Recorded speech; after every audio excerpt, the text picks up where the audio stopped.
Welcome back. It is time for another edition of Silver and Black today, an Odyssey original podcast covering your Las Vegas Raiders. If you don't already subscribe to the podcast, please do that wherever you get your audio.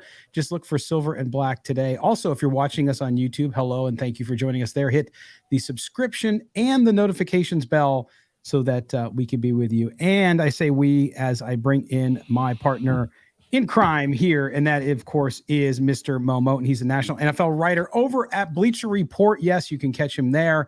Also, his Raider-specific content you can get sometimes on Bleacher Report, but also up on sportsnot.com, where you can catch him once a week. And we're going to talk about his latest column in the second segment today as we get into that. But Mo, we're getting to that time of the year where a lot of us who talk about football, whether it be podcast, write about it, whatever, if you're not doing kind of hardcore stuff like you do, which is focused on acquisitions, free agents, trades, kind of what you do post June 1st, all that stuff, it's kind of left to what we've seen with Raider news. And that, of course, is the continuing saga of the Jimmy G addendum. Now, we talked about it on Monday, and we're not going to rehash that, okay, because we already talked about it. We're there. But what it has brought forth is something that's driving me nuts, Mo. I don't know about you, but the Tom Brady nonsense. Tom Brady, soon to be part owner of the Raiders. Now it's, a lot of the media, including national media, including some guys I really respect, talking, does Tom Brady come back now if Jimmy G can't do it? Again, if. I'm going to let you start this one before I go off a little bit, but what is your point? Like, what is your thought process when you see this kind of Jimmy G story, which we talked about for one segment in one show, and I think that was what it deserved. Now we're in wait and see mode to see if the guy gets healthy. But other than that, what do you make of this Tom Brady situation?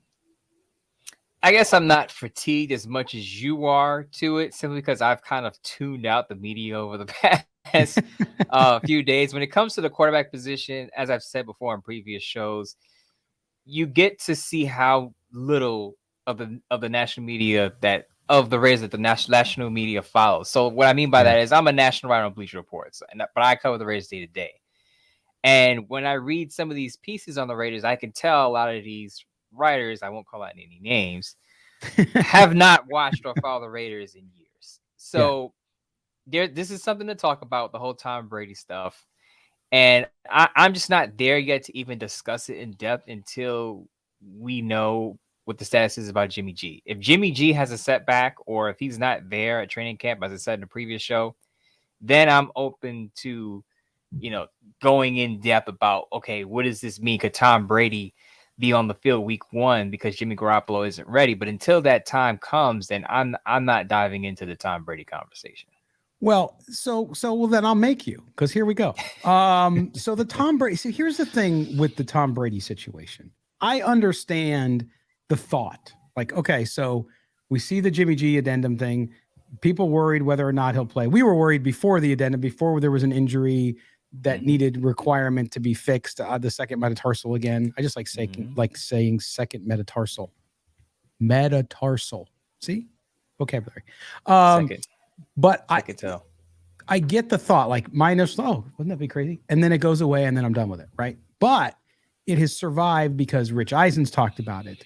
Mike Florio, who really made the biggest deal, and I'm naming names not to criticize, just stating facts. Mike Florio was the one who went hog wild on the Jimmy G addendum along with some other people. And then he has brought up the Tom Brady thing and has been doing interviews about Tom Brady. Now, two things. One is I want to lay this out for you, Mo. Tom Brady, I'm going to make the bet right now with the listeners out there, and they can decide what my punishment is. Tom Brady will not play for the Raiders ever. Okay. He's going to become an owner. And we know now that if you're an owner in the league and you want to play for your team, yes, they actually have a stipulation for that. You have to get the entire league to vote yes on it. Mm-hmm. So do you think the Kansas City Chiefs are going to vote yes? No. Do you think the Denver Broncos would vote yes? No. Do you think the Los Angeles Chargers and their crappy owner would vote yes? No. They would not.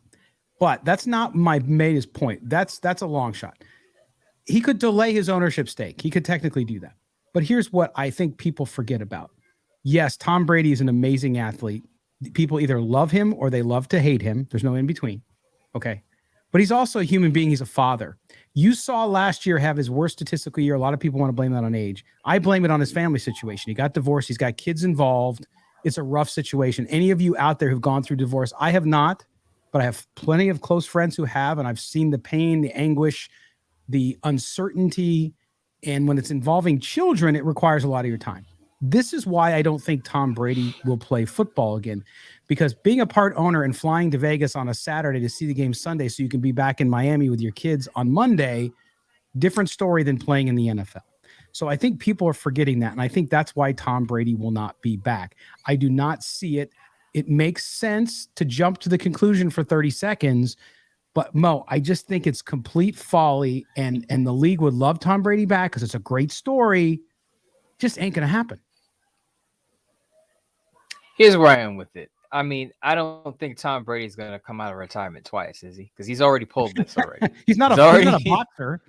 He's already pulled this come out of retirement to play thing. And I just think this time he went out on his own terms versus Adam Schefter breaking the story by his retirement. This time he kind of, again, announced it himself.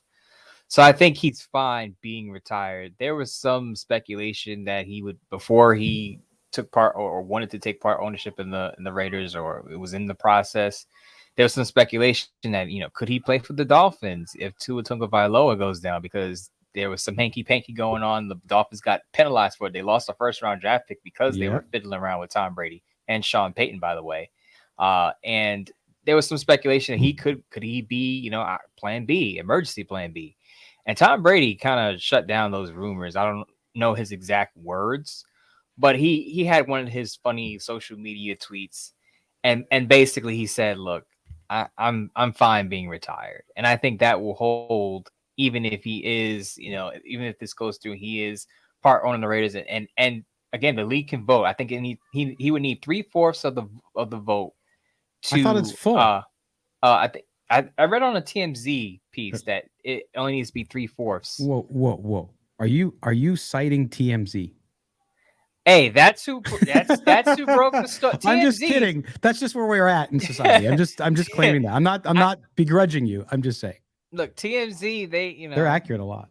They're accurate a lot. Yes. People don't want to give them credit for it. But I read on TMZ, because that's what popped up on my phone, that the league he would need 3/4 of the vote in order for him to play. And okay. Like I said, it's so much has to happen for even to get to that point. Yes. I'm just so not ready for that conversation until we find out what happens with Jimmy G. And not only that, Mo, but if I'm a Raiders fan, if I'm one of the card-carrying members of Raider Nation, yes, I'm going to worry about if Jimmy G can't play, who the hell the quarterback's going to be. It's a legitimate question. We talked about it last show. But you got to look at who's available, who hasn't retired, okay? Don't focus on Tom Brady. It ain't going to happen.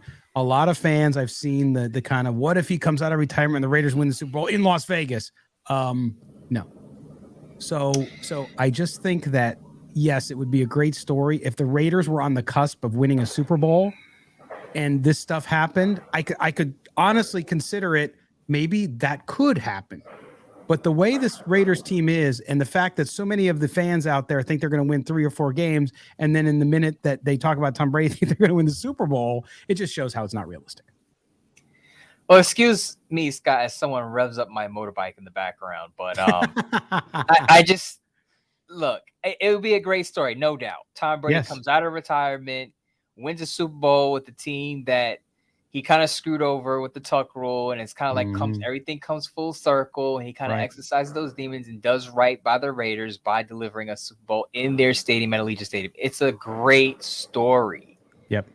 But the chances of that happening, even if Tom Brady were to suit up, right? Let's say Tom Brady does suit up for the Raiders whenever, right? It's approved. He's on the field. He's back wearing number 12 again, right? Could Tom Brady lead this Raider team to a Super Bowl with the way the defense is constructed right now? Now, the offense could be pretty good, but with the way the defense is right now, Tom Brady, even the great Tom Brady, but at his age now, he'll be, I believe, 46 by the time the season starts. What a young 46-year-old Tom Brady is not leading this Raider roster to a Super Bowl with the way the defense is right now. Remember, when he was with Tampa Bay had a top 10 scoring and total yards and defensive squad. When he was in New England, frequently had a top 10 scoring and total yards defensive squad. He does not have that with the Raiders. And that's similar to my point about Jimmy Garoppolo coming from San Francisco to Las Vegas. Is Jimmy G is not going to have the same winning success he had in Las Vegas because he's not coming along with that defense. He's not coming along with Fred Warner and Nick Bosa and Eric Armstead and all those guys. This Raider defense needs a lot of work, and we're going to talk about it soon, but I have some ideas to fix it up. But Tom Brady, as it's constructed right now, is not going to lead this Raider team to a Super Bowl the way it is. No, not unless he can somehow morph magically into a dominating linebacker or safety. So yes, I agree with you 100%. So that's it. I just wanted to address it though, because I just think that not only the reason that it wouldn't make that much of a difference, but also the fact that the guy's got a life. The ownership thing fits him better. He can still be involved in the game, but he's got to tend to his kids. The divorce is new and they're on the other coast. And so you got to figure that, he's got to have time for that. And so people forget about that because they think about him as just a football player. He's going to be 46. He'll be coming along maybe without a full off season. Mm-hmm. So he's got to shake off the rust. He's got to get back in the gear. He's got to get to know new teammates. I know Devontae Adams is great, but he has to get to know Jacoby Myers and Trey Tucker and Hunter Renfrow if he's there, and Michael Mayer and Austin Hooper and all these guys. You're asking a 46-year-old man to come out of retirement for a storybook ending. It's just, look, it sounds great for a movie, but in reality, the chances of that happening, probably 1 in a million. Mo's going to write his first screenplay. Tom Brady, the sequel to the other movie, which I didn't watch, which looked terrible. But anyway, that's it. All right. Well, that's going to do it for our first segment, folks, here on the Thursday edition of Silver and Black Today. When we come back, Mo and I are going to get into his latest column up on sportsnot.com. So if you want to read it before you listen to the next segment, feel free. If not, he'll fill you in. But we're going to look at post-June trades that could help the Raiders, linebacker, safety, remember, offensive line. You could think about it any way you want. There's a lot to do there. And Mo drafted a great piece on that. So we're going to get into that when we come back. You are listening to Silver and Black Today, an Odyssey original podcast. We'll be right back after these messages. Welcome back. It is segment number 2 here on this edition of Silver and Black Today, an Odyssey original podcast, available to subscribe, by the way, anywhere you get your audio. Just search Silver and Black Today. We love the free Odyssey app, by the way. If you get the Odyssey app, you can not only listen to our show, listen to all the other NFL podcasts that we offer here, the ones behind us in the ratings. No, I'm just kidding. All good folks. And we work together. We're all one big team, so it's all good. I just joke around like that. But anyway, you can find it there on the Odyssey app. You can find it on Apple. We appreciate the iTunes 5-star ratings when you get there, and wherever you get your audio too, including the Amazon Alexa. That's what I like to do, is run around the house and yell it, and it just pops up. So anyway, you can get it there. Also, if you're watching us on YouTube, thank you for the subscription and hitting the notifications bell and watching the show. Okay, Mo, your work this week, you put out a piece on SportsNot about 3 trade options for the Raiders post June 1st. Plenty of needs here for the team. And so when you did this piece, first of all, walk through your list and tell people kind of going into writing this, what was your premise? Were you focusing on specific positions, or were you looking at just maybe the best available players available via trade? What was your kind of criteria as you wrote the piece? So first I'm going to start off, sound like a broken record, but the Raiders need help at every level of their defense, all 3 levels. Defensive line, linebacker, secondary, right? So we understand that. Now, what I did do, which took some time, was I just looked through the league and just kind of who could be on the outs with their football team and is a decent football player. Not someone who's washed up and 35 and near close to retirement. Not someone who's not quite developed yet and wouldn't be able to hold up in a starting role yet.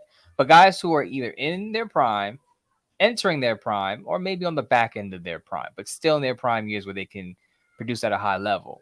And looking through the rosters, there are plenty of guys out there who have these bloated contracts. And usually what happens is a guy gets cut and people are surprised. Oh my God, how could they cut such and such? This happened with DeAndre Hopkins, a week ago. Arizona Cardinals cut DeAndre Hopkins. A lot of people thought that he would be traded.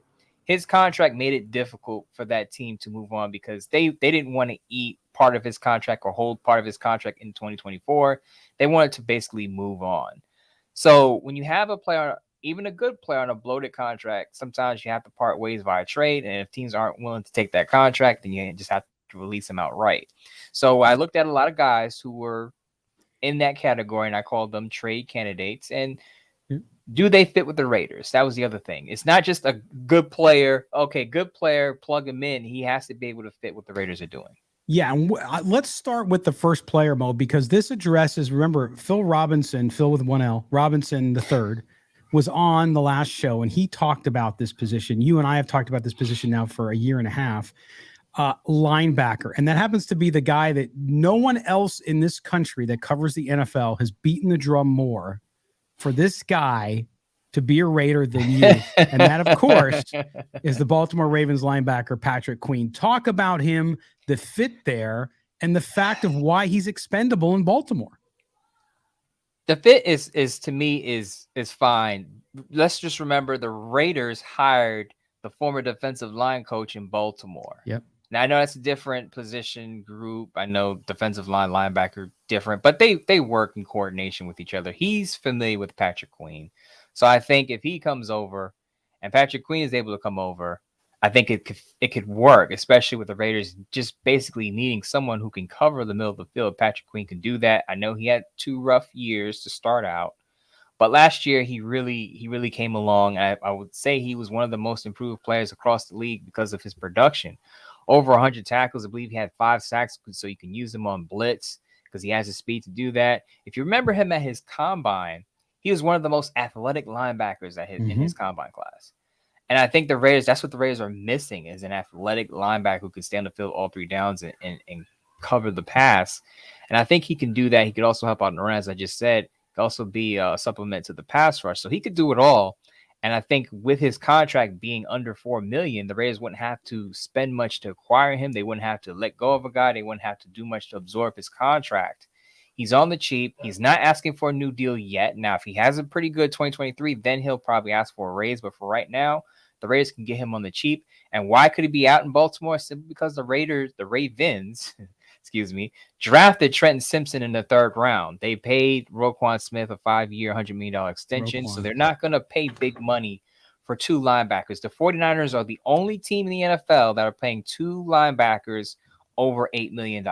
Incredible. So you would understand that if they're looking long term, I'm talking about the Ravens, they're saying Roquan Smith is obviously our guy. Trenton Smith is eventually going to be our guy next to Roquan, and this is why Patrick Queen is on the way out, probably. And again, I support you in that one 100%. And you talked about it, the need at every level of the defense. And don't want to be too much of a spoiler, but that's what your piece does. It goes through every level of the defense. We talked about linebacker first, but the next player plays up front and happens to be one of Raider Nation's favorite non-Raiders for a good reason. Tell everybody who that is. Leonard Williams. Let's go back through memory lane for a quick minute. I remember covering the Raiders in 2015. It was a big draft year. The Raiders had the 4th overall pick.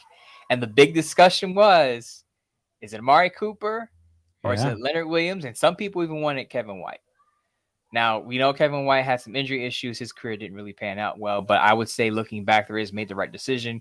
Amari Cooper became a multi-time Pro Bowler and had some pretty good years with the Raiders before it fell apart and Gruden traded him off to the Dallas Cowboys. But back to Leonard Williams. He grew up a Raider fan. He said he loves the colors, loves the tradition. When he spoke before, I believe it was at the Combine in 2015. He said he would love to play for the Raiders. He said he wants to go number 1 overall, but if he slips to the Raiders, he'd be fine with that. Of course, as I just said, the Raiders passed on him for Cooper, and he went to the Jets. So he's been in my backyard for his whole career. He played for the Jets, and then he got moved to the Giants. So I've watched a lot of Leonard Williams. So if anyone knows how Leonard Williams can impact the defensive line, it's me. He still has it in against the run. He had a peak year under Patrick Graham in 2020. We had 11.5 sacks and 42 pressures. Yeah. Got a big contract after that. Now his production tapered off a little bit, but the Giants defense as a whole struggled in 2021. He still had a solid year. Yeah. And then last year he had knee and a neck injury, which derailed him cost him about 5 games. So before people say, oh, he's injury prone now, let's remember he's not 30 yet. He's going to be 29 in June. Still young. And before last year, he only missed 1 football game. Before last year getting hurt, he only missed 1 game. So let's not tag him as the injury-prone player. I think he's still in his prime, and he can still contribute in a big way. And the other point to make there, Mose, to your point about the injuries kind of not being necessarily systemic of an injury issue, instead just kind of happening, you don't know what the price will be. If the price, the price might not be that high. It might be high, it might not, depending on what the Giants think they can get.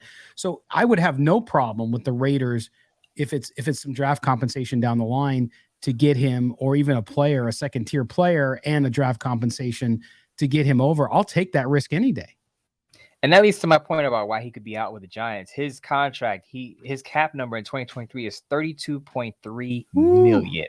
Ouch. Now, the Giants are probably not going to keep him at that cap number. If the Raiders were to acquire him, they're not going to keep him at that cap number. He understands he's going to have to restructure his deal. He's restructured his deal each of the last 2 years already. Yeah. So he understands he's due for another restructuring of his contract. So whether he stays with the Giants or goes to another team, he's probably going to be on board with that. And why would he not want to be on board with a guy he played his best football under in Patrick Graham? So I think him coming over to the Raiders, him having that growing up and wanting to play for the Raiders, it just adds that extra feel to it. But of course, it's all about the production on the field. And again, he's one of those guys that can stay on the field for about 60 to 65% of the snaps in Patrick Graham's multiple system. Yes. Now, Mo, the other side of this, or I should say the one area of the defense we haven't addressed yet from your piece, is the back end of the defense. And this one was an interesting one. I had not thought about him. So when I read your piece, I was like, oh, look at Mo. Look at him. Midtown Mo pulling one out of the back pocket. Kevin Byard, a safety for the Titans. We know the Raiders need safety help. I know a lot of fans love Trayvon Moore from 2 years ago. He regressed significantly last year, and there's uncertainty on whether or not he's going to be able to recover. Different type of safety. But you look at Byard, talk about why he's a good fit in that Graham system, and his kind of the short story of his career and why he might be expendable out in Nashville.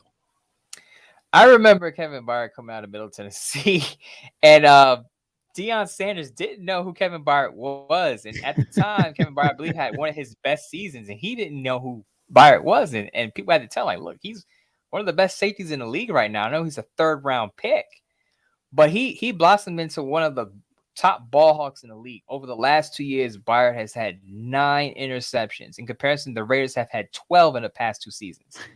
So he's had 3/4 of what the Raiders have had in interceptions since 2021. So that tells you what automatically he brings to the back end to that defense.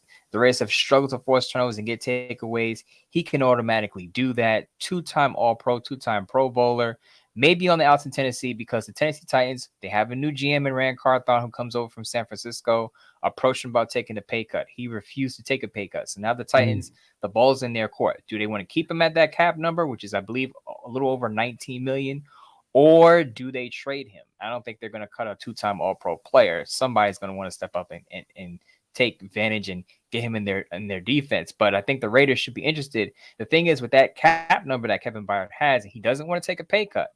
Maybe you can restructure him and move things around so that he gets his money and you have your cap space, but he's not taking a pay cut. So the Raiders are going to have to give up a player probably to get him. And I offered up Hunter Renfrow because Hunter Renfrow's cap number is about a little over $13 million. The Raiders could save $11.3 million if they trade him after June 1.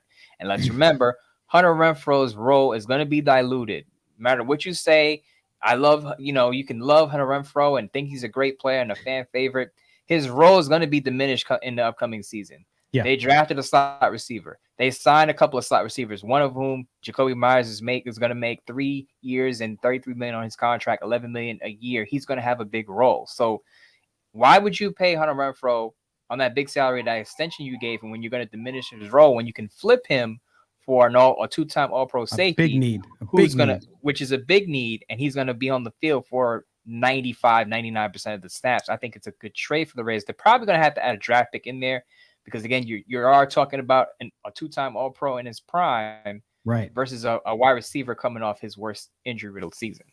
But in one fell swoop, and this is why I was so impressed with you pulling that name out of your back pocket with Byard, is you solve that issue. God willing, he doesn't get injured or something, knock on wood. You solve that issue for years to come, so you don't have to deal with it anymore. And like you said, you're pretty much swapping out contracts. And if he plays well, you might even give him a new one and extend the money there in future years, so you have cap space as well. I mean, that makes all the sense in the world. And if you're a Titans fan, I solved two problems for you. If your GM doesn't want to pay Kevin Byard, the Raiders will take him off your hands. The other thing is the Titans have a big need at wide receiver. They never recover from the A.J. Brown trade. They don't have one receiver. They don't have one pass catcher on their roster who has 50 catches or 500 yards in the season. Hunter Renfrow passed those numbers as a rookie. Yeah. So he would automatically be their best wide receiver. So I could see why the Titans would be interested in a Hunter Renfrow, especially with Ryan Tannehill on shaky ground. He's going to want wide receivers there in Tennessee this year. So Hunter Renfrow can help him out. Yes. We'll send our friend Murph from Raiders Fan Radio, who's down there in Nashville. We'll send him over to take care of that. So there you go. All right. So that's awesome. You answered the Renfrow question as well. We'll have to see how it all pans out as we hit June 1st today. So we got one more day until this stuff could start going down, the post June 1st trades and what we see between now and camp. All right. We're going to cut out for our last break here on Silver and Black today, the Thursday edition. When we come back, Chucky's back. Yes. Jon Gruden. We're going to talk about kind of the return of Jon Gruden, and he went to see an old friend and to help an old friend. We'll talk about that when Mo and I come back here on Silver and Black today. Don't go anywhere. Welcome back. Home stretch here on Silver and Black today, our Thursday edition here on the 1st of June. Yes, into the 6th month already of 2023. And Mo, first of all, make sure you follow Mo on Twitter, MoeMoton. He is the national NFL writer over at Bleacher Report. You can also follow me, LV Gully, on Twitter. The show is SNB Today. And don't forget, subscribe, hit the auto download for the show. Mo, he's back. Chucky returns. This week, down in Nolens, Jon Gruden went to Saints camp, OTAs, and spent hours with the team and a certain quarterback he used to coach, Derek Carr. Interesting and not interesting. The fact that a coach would tap into someone who knows the quarterback pretty well, which I'll get to in a minute, which is really kind of an interesting dynamic. But nonetheless, with all the stuff that happened around Jon Gruden and the emails, the misogynistic, racist, whatever you want to call them, whatever your belief is, that's what they were, that cost him his job in Las Vegas. Apparently, he could come back into the Saints camp and help them better understand their new quarterback. Now, Mo, what do you make of this overall as far as Jon Gruden, the Derek Carr connection, and the fact that the Saints brought him in? It's interesting, but also kind of strange to me, don't you think? I don't think it's strange at all. No? I mean, you hear stories about teams bringing in coaches of former players and former players all the time. I guess it's a big deal because it's Jon Gruden and how he went out last year, as you mentioned, the emails that came to surface through that investigation of the Washington football team. But I'm not surprised about this. The Saints have a new quarterback in Derek Carr. They want to get the best out of him. Dennis Allen is not an offensive mind. He's a defensive mind. He has a defensive background. Pete Carmichael is running the offense, a variation of it from Sean Payton. Sean Payton and Jon Gruden worked together in the past. So there's a connection there. There are some things that Jon Gruden can teach Carmichael that can help out Derek Carr and kind of move the offense along and get him installed over the offseason. So this doesn't surprise me at all. Again, it's about the person who's involved, because if it wasn't Jon Gruden, let's say it was, I don't know, Jim Caldwell, right? Yeah. If Jim Caldwell went to Saints camp to help out Derek Carr because he had a history with Derek Carr, would people make a big deal of it? Not really. I don't think so. But because it's Jon Gruden, such a big personality, it becomes a big story. So there was some speculation in Raider Nation that Jon Gruden is just posturing to take Dennis Allen's job so he can coach Derek Carr and take the Saints possibly to the playoffs and maybe to the promised land. Yeah, I don't know. That's the question though. Will Gruden coach again? I've always said no. I just don't see it happening. By the way, his take out the situation with the emails from the Washington football team. We're calling them Washington football team again because their name is not their trademark. So they might be changing their name again. They should just go back to that name. But anyway, listen, his stint in Las Vegas was brutal. When you look at the player acquisition side of it, we've been dealing with that and talking about it on the show because of the holes the Raiders have on their offense because of their horrible drafts. Now, from a coaching perspective, from an offensive perspective, yes, Derek Carr has best year 2 years ago, all that stuff. So I get that piece of it. But overall, Jon Gruden was not successful overall in his comeback with the Raiders, not including the ending, of course. So that to me is why I don't think he'll ever coach again. The interesting thing, the biggest part of this story that fascinates me, Mo, is that during the Gruden years, including when he first got there, he trades away Khalil Mack, all that. All I heard from a lot of fans and actually a lot in the media was that Jon Gruden was trying everything he could possibly do to upgrade at quarterback and get rid of Derek Carr, right? It turned out not to be true. It turns out that relationship was so solid that it stopped owner Mark Davis from going out and getting Tom Brady, who we talked about in the first segment, right? So that piece to me shows that all that assumption about Jon Gruden not liking Derek Carr and not liking him and them fighting on the sidelines and him rolling his eyes and all that, it was all crap. And actually, Jon Gruden is a big believer in Derek Carr. Yeah, that was the funny thing to me. Not that it was shocking, but you remember the offseason reports. Every offseason, every year, it was Gruden is going to get rid of Derek Carr. Him and Derek Carr, they're not a match for each other. Gruden is too hard shell for Derek Carr. Derek Carr wouldn't be able to take Gruden's coaching. And here they are, still have some sort of connection together, and they're working together to help the Saints out. And like I said, I just wouldn't put it past Jon Gruden to step in for Dennis Allen. If, let's say, the Saints have a slow start to the season, not going well. The players want a new head coach because Dennis Allen's not an offensive mind. They want to get rid of Pete Carmichael. They want a head coach. Because remember, the Saints have a very solid front office. Mickey Loomis has been there for a while. So he's probably not giving up his general manager duties there. Even if Jon Gruden would step in, if he hires Jon, he could say, "Hey, Jon, look, we'll get rid of Dennis Allen. We could bring you in. You can reunite with Derek Carr. You guys can finish what you started in Las Vegas, but under one condition, Gruden. You are not allowed to have any say in roster personnel decisions. We got that. We draft well. We brought in free agents that we have. We have a solid roster. You just need the coach. Right. Just call the plays. Just call the offense. No roster personnel decisions. I think Gruden would take him up on that offer, and it could work out. Well, I think if Gruden were to ever, and I don't think it'll happen. I think it's less than a 30% chance. But to your point, I think if I'm an organization who's thinking about it, let's say the Saints were thinking, even bringing him back as an offensive coordinator or something, which I don't know that he would do, but maybe he would do to pay his penance, so to speak. I would try to bring him in as a special advisor or something first to see, because, in today's world, you got to contest the waters, or you could really go the wrong way. Okay. And I'm not advocating for him coming back. I'm just saying that's what it is. So that's what I would see the process pointing out. But you're right. Extraordinary circumstances, you go 0-5 and you're not supposed to be that good. You're the best in the division and you got to fire the coach. Then you might turn to somebody as an interim or whatever. So it'll be fascinating to watch. I just thought the whole Carr Gruden relationship moving next to each other, that's where the pro Carr folks out there, some who still listen, some who don't because they left with Carr, they were always say, "Oh, see, they live next to each other. You guys are crazy. You think they don't like each other." And they were right. I have to give them credit because they were right. These two got along so well, and they were thick as thieves. And so that to me is the biggest piece of the story to come out of Gruden visiting the Saints and helping them with Carr and understanding the offense. Absolutely. It's just, look, the Saints, if you look at their schedule, they should have a pretty good start. If you look at their schedule, Yes. They're playing some bottom feeding teams. So I don't think they're going to have a bad start, but you have to understand, remember Dennis Allen's head coaching record. Raider fans remember who Dennis Allen is because he was the coach of the Raiders when Derek Carr was drafted the year he was drafted in 2014. Yeah. And he was jettisoned almost right away. He didn't even finish the season.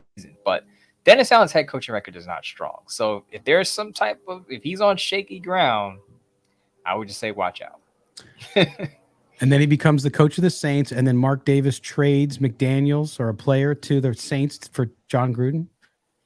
I'm just kidding. My goodness. This is where it'll go. It'll go there. Weirder. The story would just get weirder and weirder. It would get weirder and weirder. Oh my gosh. Well, that's going to do it for our show tonight. But first of all, we know they got to read your piece up on Sports Not. You also had your piece on Bleacher Report. I mean, you had your live on Bleacher Report last weekend. Tell us what's coming up for you this week so people can keep track. Coming up, I'm going to not wrap up OTAs for the Raiders, but I'm going to chat about what's going on at OTAs. Of course, we're going to have boots on the ground soon at practices. We'll see, what happens with that. But I'll just kind of wrap it up for the late spring, early summer. What is it? Thursday, June 8th. I'm going to have a BR live stream. Haven't decided what I'm going to put up on Sportsnot next week, but it's going to be something that a looking forward type of piece where we can look toward the summer and what to expect instead of looking back. Because as we've talked about in the show, there's not a lot that happens at OTAs or mandatory minicamp unless there's an injury or some type of player getting moved to the second unit or getting moved up into the first unit. There's not much to really talk about. It's a lot to look forward to. That's right. And you will also be off next week, so you won't be on the show next week. Well, I mean, unless something crazy happens. I'm taking, just for the people out there, I'm not sick, because I know that the people are. Is Mo sick again? No, it's just time off. He's sick too much. But I actually have a week off at Bleacher Report, and so if I'm slow to answer my DMs at Moe Moton on Twitter, MoeMoton, if I'm slow to answer anything, it's probably because I'm on a sandy beach in flip flops, tossing around a beach ball, maybe playing volleyball on the sand, having fun, eating warm potato salad with some pink lemonade or something like that. Who knows? But I decided, just to kind of step out of the limelight for a bit. Yes. Take some time. That's what you need to do. So we'll see Mo a week from Tuesday, but we'll be back here with you on Tuesday. Mo, enjoy the time away and enjoy the time to yourself, because you need that. Yes. Don't be surprised if I come back on the show with 5 kids and I'm married. No, I'm kidding. Oh, my goodness. It's a joke. Mo's got starting 5. They're all in little Knicks jerseys. I could see that. Man. Wow. He's not going to be Midtown Mo next week. He's going to be somewhere else Mo, but that's okay. My friend, enjoy the time. Thanks, man. I appreciate it. All right. Want to first thank you all for being with us on this edition of Silver and Black today. Make sure you subscribe to the podcast wherever you get your audio, and also on YouTube. Hit the subscription and the notifications bell. Thanks to our producer, Mike. Also, Moe Moton. I am Scott Gulbransen, your co-host. We will see you guys back here on Tuesday, Raider Nation. Thanks again, and have a good rest of your week. Bye-bye now.